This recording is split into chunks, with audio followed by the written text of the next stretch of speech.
Good morning students. आज मैं आप लोगों के सामने एक लेसन है जो 12th में लेसन 1 में पढ़ना भी है। वो टॉपिक का नाम है राजवाड़ों का एकीकरण, राज्यों का एकीकरण। जो पहले पुराने राज्य थे, प्रिंसली स्टेट थे, उनका एकीकरण और फिर से स्टेट फॉर्मेशन। तो ये प्रोसेस बहुत लंबा था भारत के नेताओं के सामने कि किस तरह से राजवाड़ों का एकीकरण किया जाए। जो राजवाड़े थे 565 राजवाड़े थे। आज़ादी के बाद भारत में 565 राजवाड़े थे, प्रिंसली स्टेट थे, जो छोटे छोटे नवाबों और राजाओं के हाथ में हुआ करते थे। तो ये बड़ा मसला था। तो सबसे बड़ा मसला था कि राजवाड़ों का एकीकरण कैसे किया जाए। चूँकि हम सब जानते हैं कि आज़ादी जब मिली तो बहुत ही बुरी तरह से हिंदुस्तान को 3 भागों में डिवाइड कर दिया गया। अंग्रेजों ने तोड़ कर धर दिया हिंदुस्तान को, और ऐसी सी बात कही थी, इसमें कहा था 3 बातें कही थी। पहला बात ये कहा था कि जो मुस्लिम बहुल राज्य वो पाकिस्तान जाएंगे, और जो हिंदू बहुल राज्य वो हिंदुस्तान में रहेंगे, और जो राजवाड़े हैं उनको आज़ादी, वो कहीं भी जा सकते हैं, या तो पाकिस्तान जाए या हिंदुस्तान जाए या रहें, या जो है अपना एक देश बना लें। तो इस तरह से हिंदुस्तान को टुकड़े टुकड़े करने का प्रयास किया था। लेकिन भला हो हमारे भूतपूर्व और पहले गृह मंत्री और सरदार वल्लभ भाई पटेल जी का, जिनको आयरन मैन ऑफ इंडिया कहा जाता है, उन्होंने बहुत अपनी कुर्बानी दी और अपनी नीतियों से, अपने सुझाव, अपने सूझबूझ से उन्होंने भारत को फिर से एक सुंदर भारत बनाया। और इन्होंने सबसे पहले तो राजवाड़ों को एकीकरण करने का प्रयास किया, और जिसमें वो कामयाबी मिली। सिर्फ 5 राज्यों को छोड़कर मैसूर और जो है, मैसूर तो अपने आप आ गए थे, मैसूर को कोई प्रॉब्लम नहीं था, उन्होंने खुद विलय किया। इसके अलावा मणिपुर ने पहले ही साइन कर चुके थे, वो हम आ जाएंगे, समझे। इसके बाद जो है, जो बच गए थे, जो आने वाले थे, जिसको कहा गया, लेकिन वो उन्होंने कहा कि हम खुद ही अपना देश बनाएंगे, जिसमें से एक जम्मू कश्मीर था, और एक जूनागढ़ था, एक हैदराबाद था, और कुछ फ्रांसीसी क्षेत्र थे, और कुछ पुर्तगाली क्षेत्र थे। इन क्षेत्रों में, है ना, इन क्षेत्रों में अभी भी जो है राजवाड़, कहीं पर राजवाड़ों की और कहीं पर जो है इनकी हुकूमत चल रही थी। तो सबसे बड़ा मसला था कि भारत को एक करना था। इसके लिए कई प्रयास किए गए। सिर्फ 5 को छोड़ करके सबों ने अपनी सहमति से भारत में विलय किया। उसमें जो सबसे इम्पोर्टेंट जो था, है ना, कि सबसे पहले इम्पोर्टेंट कश्मीर को कैसे एक साथ जोड़ा जाए, है ना, कश्मीर को भारत का हिस्सा कैसे बनाया जाए।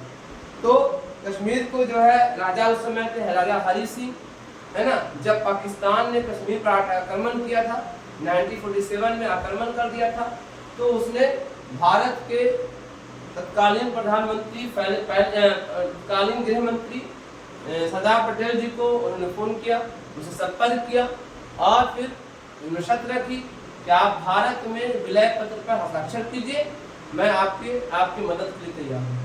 तब जो है उन्होंने उसी समय नवंबर का महीना, नवंबर 1947 के समय था, उन्होंने विलय पत्र हस्ताक्षर किया राजा हरि सिंह ने, और कश्मीर भारत का हिस्सा बन गया। जम्मू कश्मीर भारत का हिस्सा बना 1947 में। उन्होंने विलय पत्र का हस्ताक्षर, इसलिए इस तरह से जम्मू कश्मीर भारत का हिस्सा बन गया। अब इसका मसला तो हल हो गया। अब मसला था जूनागढ़ का। जूनागढ़ अभी वर्तमान में गुजरात में है। तो ये जो है, यहाँ की जो राजा थे शहनवाज भुट्टो, ये चाहते थे कि पाकिस्तान चले जाए, लेकिन वहाँ पर जो है जन समर्थन लिया गया, वोटिंग कराई गई। ये कहिए कि आपका, है ना, जनता का जो है वोट किया गया, है ना, इसको बोलते हैं जनमत संग्रह, और जनमत संग्रह द्वारा उनको जो है ये पाया कि वहाँ की जनता चाहती थी कि भारत में रहे। इस तरह से जनमत संग्रह द्वारा जो है फरवरी 1948 में जूनागढ़ भारत का हिस्सा बन गया। अब रही बात आपका हैदराबाद। हैदराबाद के राजा जो थे वो निजाम कहलाते थे, वो अपना देश बनाना चाहते थे, है ना।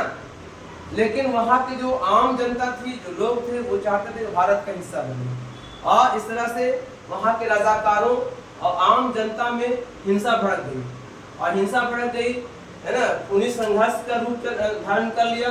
तो भारतीय सेना ने वहाँ पर हस्तक्षेप किया, और इस तरह से वहाँ के निजाम हैदराबाद ने आत्मसमर्पण कर दिया, और 9 नवंबर 1948 को हैदराबाद भी भारत का हिस्सा बन गया। इसी तरह से फ्रांसीसी क्षेत्र भी जो है, उसमें फ्रांसीसी क्षेत्र में जो पार्ट आते हैं, पुडुचेरी है, चंद्रनगर है, और एक और है आपका माही। इन 3 क्षेत्रों को मिला करके जो है मिला हुआ था, जो फ्रांस के अंदर में था, फ्रांस के लिए। तो ये जो है नवंबर 1954 में इसको आज़ाद कर दिया, छोड़ दिया गया, और ये भारत का हिस्सा बना। इस तरह पुर्तगाल जो है 19 दिसंबर 1961 को जो है ये आज़ाद करा दिया गया। तो इस तरह से ये जो है सारे जो जितने स्टेट थे भारत का हिस्सा बने, है ना। लेकिन मसला अब ये था कि स्टेट फॉर्मेशन, है ना, क्योंकि राज्यों का पुनर्गठन करना एक बहुत बड़ा मसला। अब ये सवाल उठ रहा था कि किस आधार पर राज्यों का पुनर्गठन किया, है ना, बेस क्या हो, भाषा हो, जाति हो, राज्य के आधार पे हो, धर्म के आधार पे हो, है ना। इसके लिए कई बार कमेटियां बनाई गई, लेकिन कमेटी जो है सक्सेसफुल नहीं हो पाई, और कई राज्यों में, तमिलनाडु और आपका आंध्र प्रदेश, कर्नाटक, महाराष्ट्र, इन क्षेत्रों में जो है भाषा के नाम पर राज्य बनाने की मांग उठने लगी, और कई जगहों पर हिंसक घटनाएं होने लगी। तो भारतीय नेता जो थे, जो उस समय मौजूद थे, भारत सरकार थी, जो अंतरिम सरकार थी, बहुत पशुपेश में, अब बहुत शक्को शुभामती क्या करें, उनको समझ में एकदम नहीं आ रहा था। उसी समय जो है एक कमेटी बनी थी, उसका नाम था एसके धर कमेटी। एसके धर कमेटी ने जो रिपोर्ट दिया, है ना, और उसमें कहा कि भाषा के नाम पर कोई भी स्टेट नहीं बन सकता है, ये बहुत गलत हो जाएगा, इससे और भी कई हिंसक घटनाएं होने की संभावना है। तब उसके बाद जो है हिंसा और भड़क गई, और जो है ये आंदोलन तेज हो गया। उसके बाद जो है फिर एक कमेटी और बनी, उसका नाम था JVP कमेटी। उसमें जवाहरलाल नेहरू, सरदार पटेल जी, और एक और थे पट्टाभी सीतारामैया, ये तीनों ने मिलकर कमेटी बनाई, और इन्होंने भी रिपोर्ट पेश किया। जांच पड़ताल के बाद इन्होंने कहा कि भाषा के नाम पर कोई राज नहीं बन सकता, इन्होंने भी अस्वीकार कर दिया। हिंसा और तेजी से भड़क गई, और धीरे धीरे हिंसात्मक कार्रवाइयां होने लगी, है ना। अब यह है कई ऐसे नेता थे मद्रास में, और फिर आंध्र प्रदेश में विशाल आंध्र आंदोलन की शुरुआत हो गई थी, है ना। एक समझिए कि मरने और मारने पर उतर रहे थे लोग, हालात बद से बदतर होने लगे थे।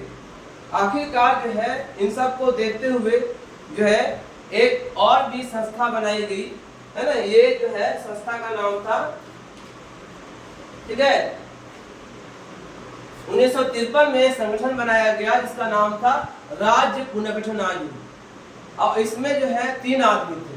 तो एक थे जस्टिस फजल अली थे, और एक थे आपके KM पन्नीकर, और एक थे आपका हृदयनाथ कुंजरू।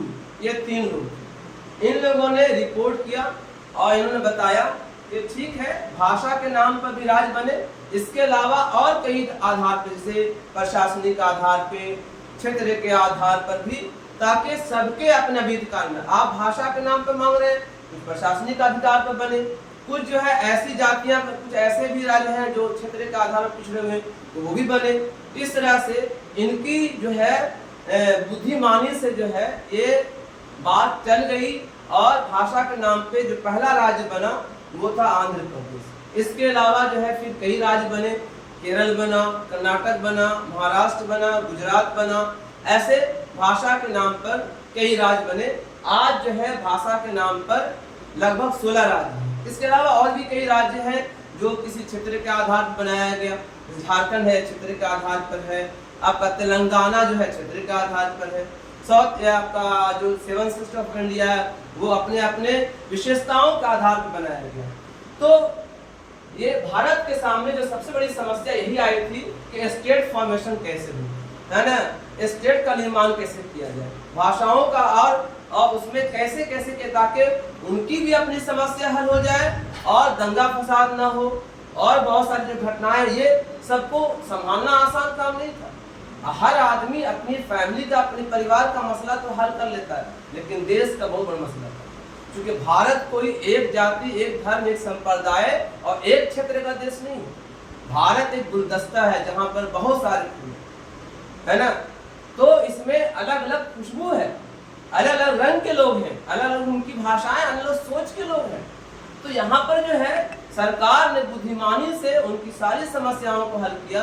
आज इनकी बुद्धिमानी को हम सब सलाम करते हैं, जिन्होंने आज भारत को इस तरह से खूबसूरत रंगों में बिखेर दिया। आज भारत जो है जहाँ पर आज 28 राज्य हैं और सभी राज्य अपने आप में खुश हैं और विकास कर रहे हैं, और हम सब का भी एक शुभकामना है कि भारत बुतारू है। तो ये मैंने आज बताया आप लोगों के सामने कि राजवाड़ों का एकीकरण और स्टेट फॉर्मेशन एक बड़ा मसला था, जो उस समय की सरकार जो थी, तत्कालीन सरकार थी, जवाहरलाल नेहरू और पटेल जी की जो कंबाइंड जोड़ी थी, जिन्होंने बड़ी कुर्बानियों के साथ और बड़ी समझदारी के साथ भारत को एक सुंदर भारत के रूप में लाने में अहम भूमिका निभाई। ये वीडियो यहीं पर अंत करते हैं, और ये वीडियो बहुत इंफॉर्मेटिव है, खास करके 12th क्लास के बच्चों को, जो उनका पहला चैप्टर है भारत का एकीकरण करना, भारत का नवनिर्माण करना। उसमें एक पार्ट ये भी था कि भारत में राज्यों का निर्माण कैसे किया जाए। ये हमारे लोगों के सामने, हमारे नेताओं के सामने बहुत बड़ी समस्या थी, और इस समस्या को इन्होंने बड़ी आसानी से, बड़ी बुद्धिमानी से हल कर दिया। इसलिए हम इनको सलाम करते हैं, और भारत आगे बढ़े इसके लिए हम सब दुआ भी करते हैं। Thank you. इस वीडियो को लाइक कीजिए, सब्सक्राइब कीजिए और लाइक कीजिए।